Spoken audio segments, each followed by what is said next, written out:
Karen Haggled Dishware for Fragility shop gave her cracked plates and charged full price. The antique shop on Willow Street buzzed with the hum of history. Shelves groaned under the weight of chipped teacups, faded vases, and porcelain plates etched with stories of forgotten dinners.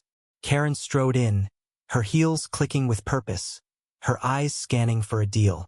She wasn't here to admire. She was here to win.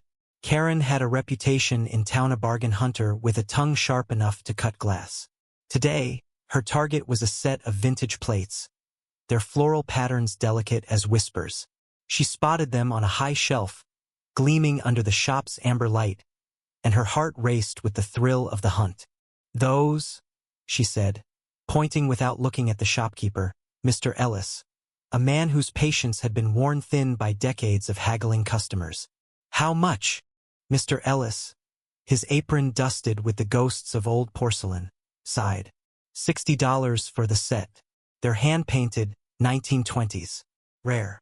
Karen scoffed, loud enough for the other customers to turn. 60? For plates that look like they've been through a war? I'll give you 20. Her voice was a blade, slicing through the shop's quiet hum. Mr. Ellis's jaw tightened. "They're fragile, ma'am, but intact. 50. Final offer." The dance began. Karen's words flew like arrows, accusations of overpricing, claims she'd seen better at thrift stores, even a jab at the shop's dusty corners. Mr. Ellis countered, calm but firm, his hands steady as he gestured to the plate's craftsmanship. The other customers watched, some amused, some uncomfortable. As Karen's voice grew louder, her demands more absurd. "I'm doing you a favor," she snapped. "Taking these off your hands for 30. Then came the twist no one saw coming. A young woman, barely 20, stepped forward from the crowd. Her name was Lila, a part-time clerk who'd been quietly restocking shelves. Her hands trembled, but her voice was steady. "Those plates," she said, "belong to my grandmother. She painted them herself. They're not just dishethery, her legacy." The shop fell silent. Karen froze, her smirk faltering. Lila's words hung heavy, a reminder of the human stories woven into the objects Karen treated as pawns. Mr. Ellis nodded, his eyes softening. "Lila's right. These aren't just plates. They're memories." But Karen was undeterred. Her pride was a fortress, and she wouldn't back down. "Fine," she spat. 40, and you wrap them up quick." Her tone was venomous, as if Lila's story was an inconvenience. Mr. Ellis, his patience finally snapped, agreed but with a glint in his eye that no one noticed. He disappeared into the back, returning with a carefully wrapped package. Karen paid, triumphant, and stormed out, the bell above the door jangling like a warning. The other customers exchanged glances, sensing the storm wasn't over.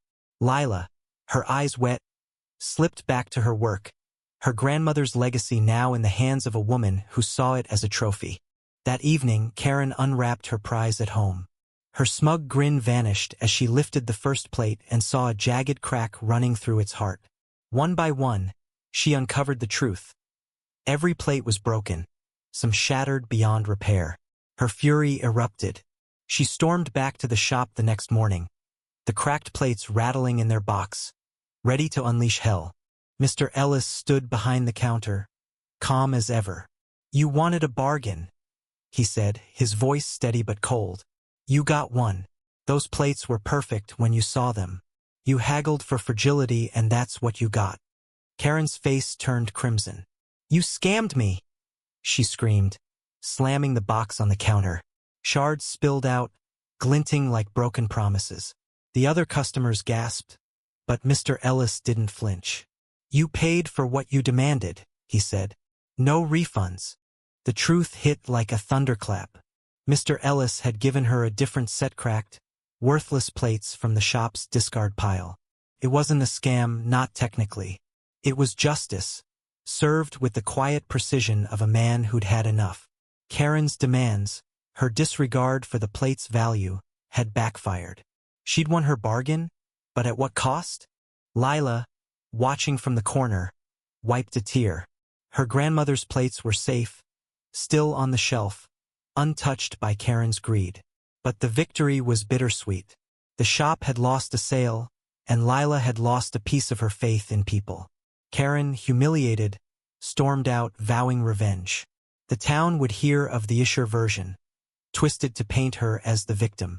The shop returned to its quiet hum, but the air felt heavier. Mr. Ellis dusted his hands, his face unreadable. Lila returned to her work, her heart bruised but proud. The plates, the real ones, stood proudly on their shelf, waiting for someone who'd see their worth. Karen's story spread through town, a cautionary tale of greed and consequences. Some called Mr. Ellis a hero. Others whispered he'd gone too far. The cracked plates, now infamous, became a symbol of how far people would go to win and what they'd lose in the process. What do you think? Did Mr. Ellis serve justice, or did he cross a line? Share your thoughts on where right and wrong collide in this tale of pride and punishment.